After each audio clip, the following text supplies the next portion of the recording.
It's your host, Kevin Oldham, and we're back with another show of the Franchise My Business. And I got to tell you, when this guest came across my email, I could not wait to interview him, because when you see in the comments from franchisee to franchisor in 8 months, it's like, what happened? Like, we got to hear this guy's story.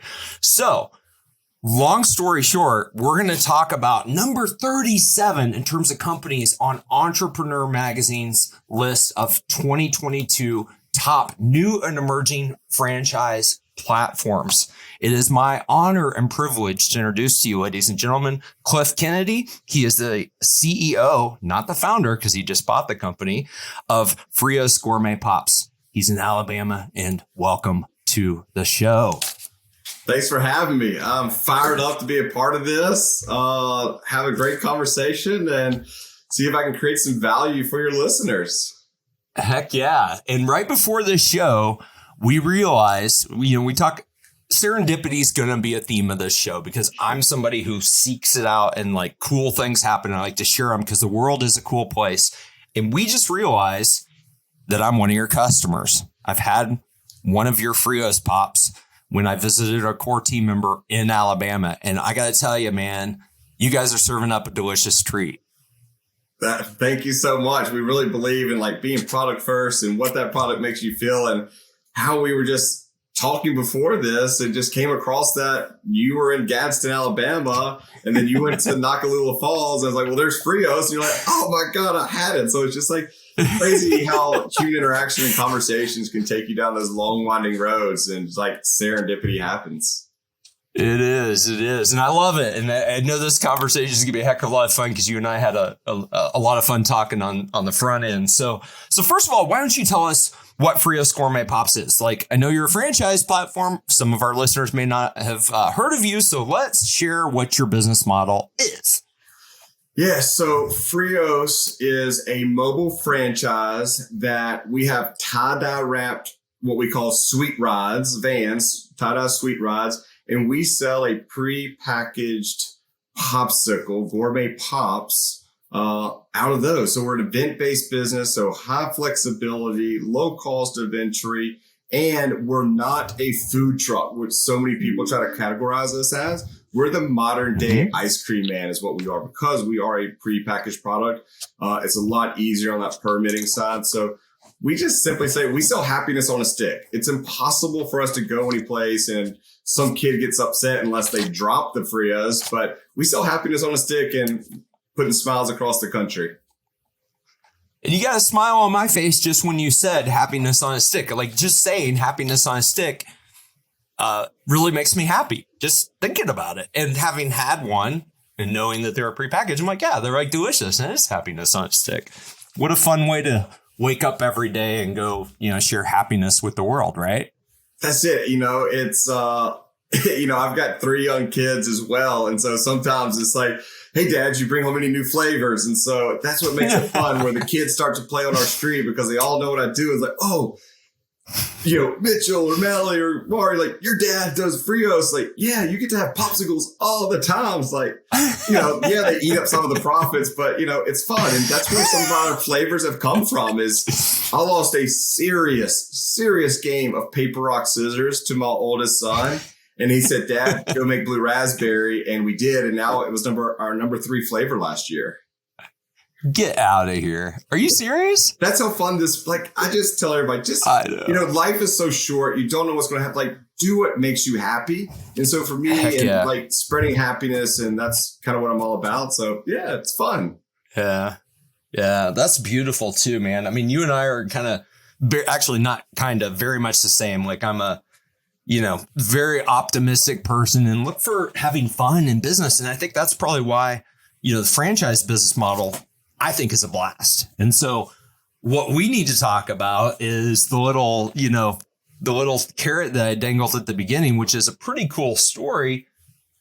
Let's talk about how you got involved in this business and how your on-ramp from franchisee to franchisor in 1 calendar year, or basically 8 months, happens. So tell us that story. I'm ready. Yeah. So I've been in the family-run business my entire life. My grandfather started our family business out of the trunk of his car with an 8th grade education. So entrepreneurship is just in my DNA. I've been sweeping the warehouse of our family business since I was, 5 years old, and he'd give me a quarter. I thought I was rich at that point. And it's just so I've always had that in my DNA. It's I just wanted to create something. And my mom still runs our family business today with my brothers and my dad and everything, but I just need to do something on my own. So I was always looking. And so the story goes, I'd get stuck in traffic every single day coming home from work, and I'd see this Frio stand. I see all these kids and adults, and they're all happy. They got smiles on their face. I'm sitting here miserable in traffic, knowing I've got about a mile to go, but yet it's 15 minutes. And so eventually I said, I'm going to try one. So I tried the key lime pie pop, and it was transformative in every single way. It was beyond what an amazing product is, but what it does to you. And so it took me to a happy place, and I had no stress. I wasn't worried about traffic as I was driving up the road, and I was enjoying this Frios. And so then from there, I was like, well, if I'm going to get stuck in traffic every day, I'm going to have a Frios every day. So I kept eating them and eating them. And then it just eventually happened where it's I went to the most risk-averse person I've ever met, which is my father-in-law. And I said, I think I'm onto something here. I'm this is an amazing product. So we kept trying it. And then, lo and behold, my wife was pregnant with our 3rd child at the time. And I said, look, I'm going to go into this popsicle business. Don't worry about anything. How'd that go over? Everything's going to How'd that go? Yeah, exactly. So it's just so I became a franchisee, not knowing anything about it. I just said, look, this is an amazing product. I've been in sales my entire life. I can figure this thing out. But then I realized there was no support. There was no infrastructure, no sales training. Just kind of no communication. We're on an island by ourselves. And I was like, this isn't what franchising is. And so then when I became a franchisee May 1st, I called up the owner of the business in August and said, hey, I want to buy the company.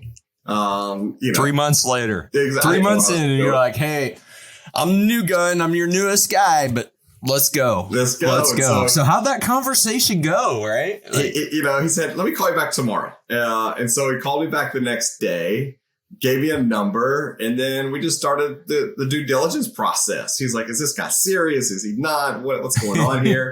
And so it all came very serious December 21st of 2018 as I took over the company with the help of family and friends and everything.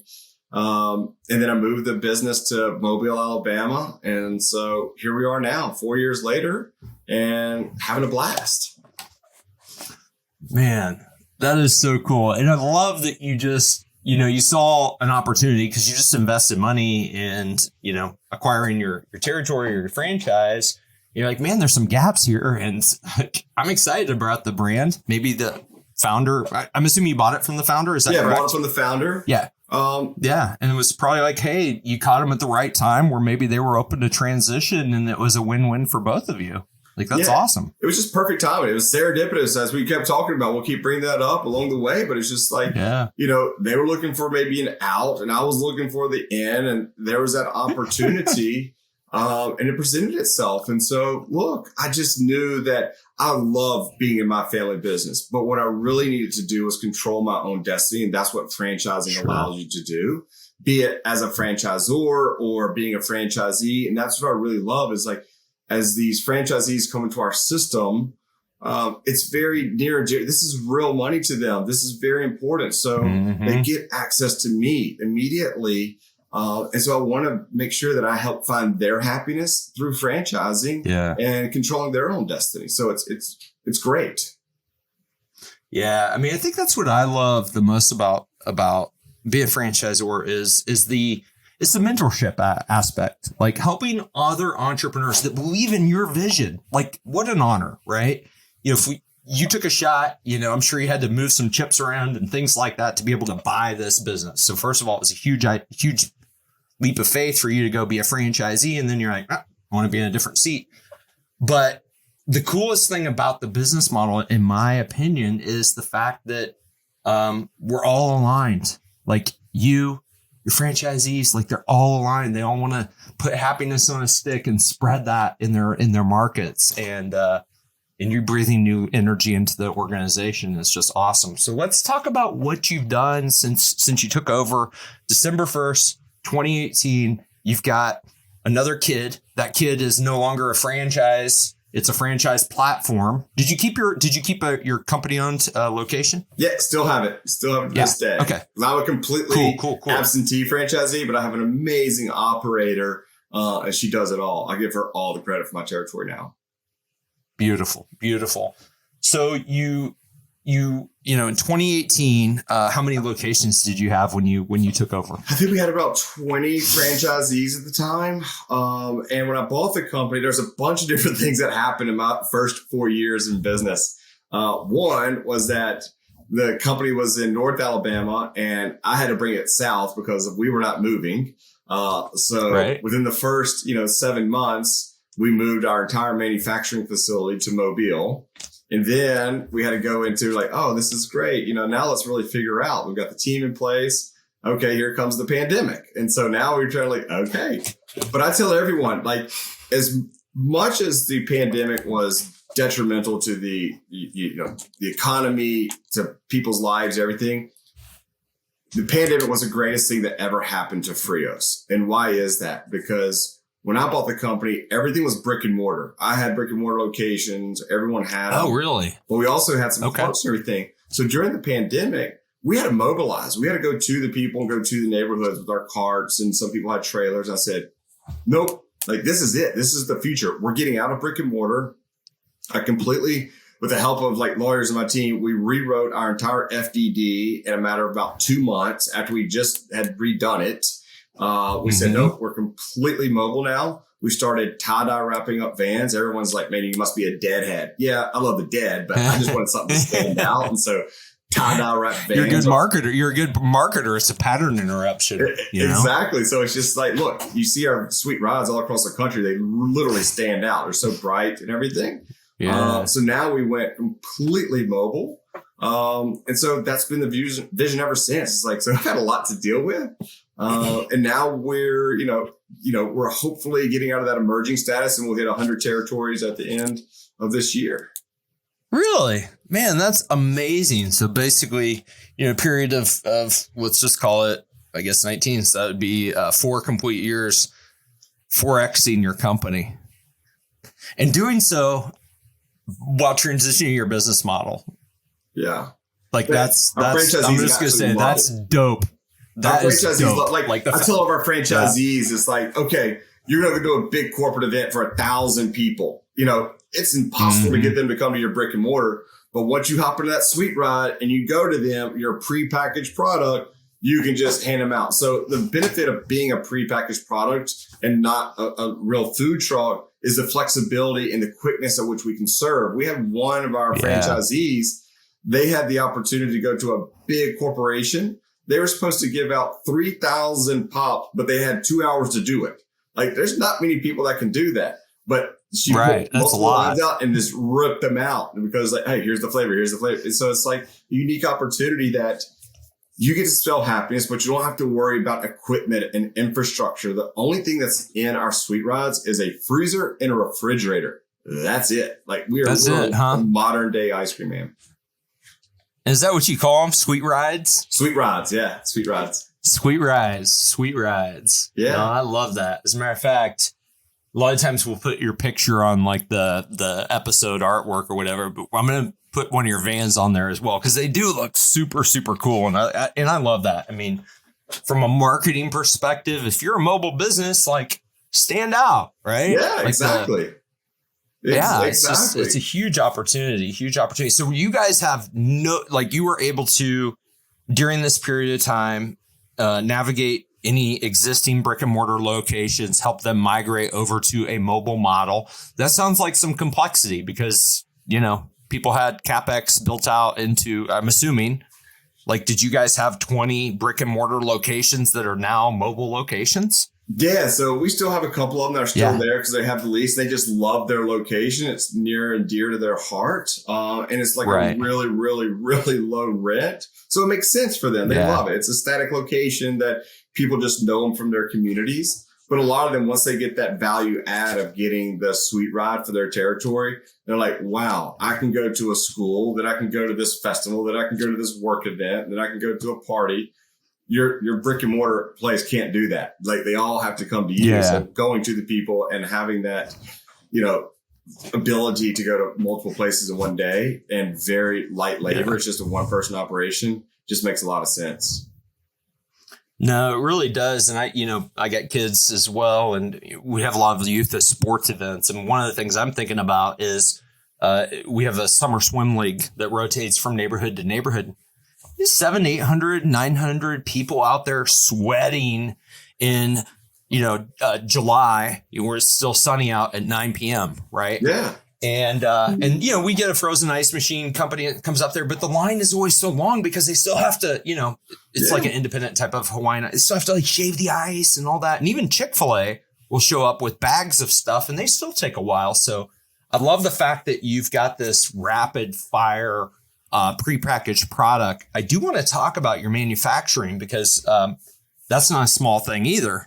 So you took your operations from basically Gadsden, Alabama, where we have a team member, which is hilarious, of all places. And then you move up to Mobile.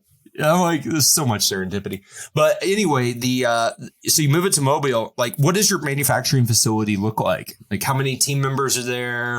Walk us through that because a lot of franchisors don't have a manufacturing facility. If they're a food concept, they're manufacturing that food at the point that it's being sold, right? Yeah. So I have a team of people that are on the production floor here near my office right now. And I love it because I can often hear their music jamming out through the walls and everything, because that just lets me know they're in a good mood. When the product is made, they're all being happy of making it. And it's a phenomenal team of how it all flows and everything as they get the real fruits and they're putting them in there and creating the product and creating the Frios and storing it and getting it out to our franchisees. And I love it. And so our franchisees, when they sign up and they're getting their sweet ride, they come to Mobile. Yeah. That's a part of the process as well. We're not only training them on events and doing live events. You're going to work on the production floor for a little while and learn how we make these by hand and the process. So when you go back to your community, I actually made these ourselves. We made this flavor right here that day. And this is how it's made. Just tells that story so much better. For sure. And by the way, I think I probably did have key lime because I'm a guy who, I always, when somebody asks you if you have dessert, if the answer is key lime pie or tiramisu, I'm a hell yes. Those are my two triggers. So key lime pie, if you guys had it when I was there, I'm sure that's the flavor I had. I don't remember, but let's talk about your menu. How many flavors do you guys have on your menu of Frios Pops? Oh, we have so many. We have a Rolodex of hundreds of flavors, but it's that 80-20 principle where it's okay, you can have analysis paralysis if you get all the flavors. You might want to have 10 real core flavors, maybe 2 rotational flavors because we make seasonal pops and everything. If it's the summertime, we're coming out with watermelon flavor, which is a huge hit. Or if you're coming into the winter where we have white chocolate peppermint or tiramisu during the winter times. Do you do a pumpkin spice one? Yeah, we do. Everyone's got to make a pumpkin something, right? In our smoothie shops, we have a pumpkin spice smoothie, and it's not my jam. I don't want to drink pumpkin. But it sounds like crazy. We have a pickle pop. I will never be here the day we make it. A pickle pop? But gross. That's a lot of vinegar, man. It sells like wildfire. And you know what else? It's just crazy how so many people. Do you have a bacon one? Tell me you got a bacon one. Tell me you flirted with bacon. But, maybe we'll develop something. One of the best ones that we roll out seasonally. And I actually just asked our manager, I just need this. We have a cold brew pop. We actually cold brew pop coffee here. Oh, yeah. And then we coat it with dark chocolate. Oh, that thing is a rock star. Oh, I'll bet. And that, something like that, because I want to talk about you personally, something like that, because we're talking about hobbies beforehand would be, something you might use as energy on like a crazy race, like a 200-mile foot race, which is kind of a weird thing to say out loud. You know, my brother's an ultra marathoner and he's done 100-mile races, 24-hour races, but I've never heard of somebody doing a 200-mile race until you and I talked. What's going on? Because this, you have mental fortitude through your hobbies, and obviously that trickles over into your leadership style. But let's share for the audience what type of crazy things you like to do when you're not being a dad and you're not being a CEO. Yeah, so great segue, by the way. Incredible job there. But yeah, it's just, I have this crazy hobby about me where I love to do ultra runs, and I recently completed the Tahoe 200. And it took me 95 hours and 54 minutes to complete. And I only slept for about, I think it was like 6 hours of that time, 7 hours out of that time that I slept, give and take. So it's nonstop. And I love it. It's just, you know, franchising. It's all about, like, as we find these entrepreneurs, like they're all nervous, or can I do this? And so for me, this is my way that I'm just of a mindset that we're capable of so much more mentally, but we get so comfortable in if it's business. And I tell everyone, it's like, you can test yourself every day with your education and your smarts through business, or training your body physically through going for a run or working out or a walk, whatever it is. But we rarely test our mental capacity of what we're truly capable of.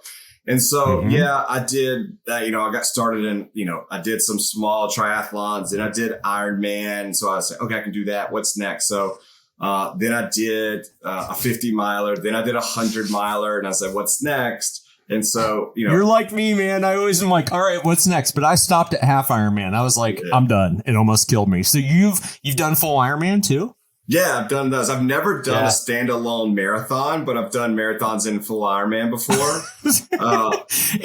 And you've done plenty of marathons. You did like almost, I don't know, 8 marathons or whatever. Yeah, I've never done a marathon though, so I just got skipped right past that. But yeah, so now I'm looking for the next challenge. Well, it kind of sounds like your business success as well. You know, you always say, what's next? What's next? You start as a franchisee. You're like, well, what's next? I see something else. Oh, franchisor. Okay, what's next? Let's see if we can 5X this baby in during a pandemic and, you know, a period of potential economic volatility as well. So, and that's what I love. Beautiful. It's like, this is, I do all of that so I can push myself, you know, mentally in business and say, hey, look, you know, it's not always rainbows and sunshines. There are dark days when you're building a business. And you have to get yourself out of those ruts. You know, it's like, it's the entrepreneur. I found this meme the other day, and it's like, just the day of an entrepreneur is like, oh, I love what I'm doing. Oh no, I'm going bankrupt. Oh no, this is absolutely amazing. The greatest decision of my life. Oh no, where am I going? I need to quit right now. It's like, that's just a typical day in what I deal with. So it's just like, that's what I love. Like, bringing in, like, I know that when I'm bringing on new entrepreneurs into our system as we scale and hopefully hit 500 territories in the years to come, it's just like, that's what I love to do, is like, I get to see it and I get to speak from experience. Like, you're capable of so much more, giving them their tangible goals and knowing that we're chipping away and meeting their dreams. Yeah. Yeah. That's beautiful. That is beautiful. Yeah. I can't help but think that, you know, with the way that you're wired in terms of wanting to do really, really hard things in your personal life, that you bring that mental fortitude to your business. And that, frankly, as a leader, your team members see it. Like, they know that you're not, you know, would you rather work for somebody who's like super driven, or would you rather work for somebody who's like kind of lazy? You know, man, if you're an entrepreneur and you're risking your time and your capital to jump in to, you know, a business partnership with somebody, you want to make sure that person's like running harder than you are. And so kudos to you by leading by example. I think the mental toughness thing, man, is like the secret unlock to entrepreneurial success. So like you should go back and listen to episode 2. I deliberately started this podcast interviewing my mindset coach, Jose Bolaños. And we do a lot of the things that you're talking about, which is like trying to flex your capacity, whether it's physically or mentally. So you've already unlocked that pretty early in your entrepreneurial journey. So congrats on that. But it's also always unlocking the next thing, because, adversity there. It's like you can cower from it, or like you go into that reservoir of like, I've suffered before through pain and agony, and you overcome and you find out what you're capable of. It's like, you're going to suffer through those dark days. I mean, look at all those. I mean, The Hard Thing About Hard Things, Ben Horowitz. Like, it's a great book. That's a great book, isn't it? Exactly. It's like, there's no class on CEOs, but it's like all those people that have been on the brink of disaster, and you realize here's the next opportunity. Like, you've got to have that mental toughness. You can't just shy away and think it's going to go. You've got to get in there, and you got to have an incredible team getting in that foxhole with you and fighting it out and figuring it out. And that's what it is. And that's what I love. That's the beauty of all of this, is putting together an amazing team of people that come and go at times. But having those people be with you. It's not me whatsoever. It's an amazing team that I'd love to have them on these podcasts, but having the title of the owner, you often get the opportunity to have this, but I'd be remiss if I never mentioned the incredible team that allow us to do this. Yeah. Yeah. How big is your team? Your support team for franchisees? Oh, we're small and mighty. So there's, are you? 1, 2, 3, there's 4 of us, and we're looking to add 5 of us. So we're looking to, maybe add 1 more to really finish this out. That's cool. That's really, really cool. All right. So last question. And by the way, this conversation was awesome. Like, thank you for joining us, because I think that there's a lot of owners of franchise platforms are franchisees at some point in time. Like, they've known the system. I've seen it happen before, never in such a short period of time. But that is it's a very empowering story, right? So and I'm going to steal your question, because you're the one who told me this. I'm like, hold on. No, I want to. Yeah, you can't steal it. You can't steal this. I'm stealing it. It's my show. It's my show. I just caught a fish, and you're like coming to my honey hole here. You're stealing my, where the honey hole is. I'm going to steal your thunder, and you know what? I don't think there's a lot you can do about it at this point. So we're just going to roll with it. Your show. You're the boss. So apparently, you had, pretty much the only thing you're put on death row for is murder. So you murder somebody, you're on death row, you've got your final meal. What is it that you have as your final meal before you go to that? You're probably gonna go to a bad place if you killed somebody. But anyway, let's stay out of that. What's your last meal? Oh goodness! I asked, this is kind of my icebreaker, so you're stealing it from me, but no one ever really asked me. I am. So I give you all the respect for that one. No, I want my grandmother's fried shrimp with mashed potatoes. I want a bacon cheeseburger. I want really crispy French fries. I want about 10 tacos. I want a really good carrot cake. I want a phenomenal glass of red wine, a big cab. I want an ice cold beer. And then probably, I got to have a Frios in there. I was going to say, I'm not hearing the Frios here. Is the Frios going to be the last thing? And then that's it. A good old, the one that brought me in will take me out is key lime, I guess. And then start pushing the blue juice and off. You're done. But I love it, because some people are like, oh, I just want, this or that. I was like, no, I'm dying. I'm eating everything. I'm going to have a bite of everything. Yes. Right? And you know what? If I waste the food, that's going to be my last act on this earth. So be it. I'm going out strong. Oh, man. All right. So you're a phenomenal guy. I'm so glad that we're in each other's ecosystems now, orbits. If people want to learn more about your business, maybe there's somebody here who's, actually wants to deliver happiness on a stick. Yeah. How do they learn about you? Yeah. So the easiest thing is they can learn about our system, go to friosfranchise.com, or simply, email me, cliff@friospops.com, or find me on LinkedIn. I'm easy to find there.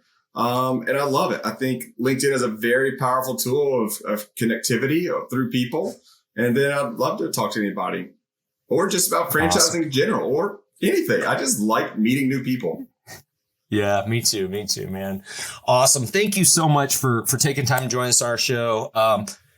listeners, we don't ask for a lot. Really, the number one thing that you can do, because this was a phenomenal episode. Like, I love this guy's energy. Cliff has got some phenomenal energy. Really, two things you can do to help us. Number one, smash subscribe on your favorite platform. Number two, share this episode with one person who may benefit from it. Until next time, thank you so much. Have a phenomenal day. And Cliff, thanks again for joining us. Thanks. All the best.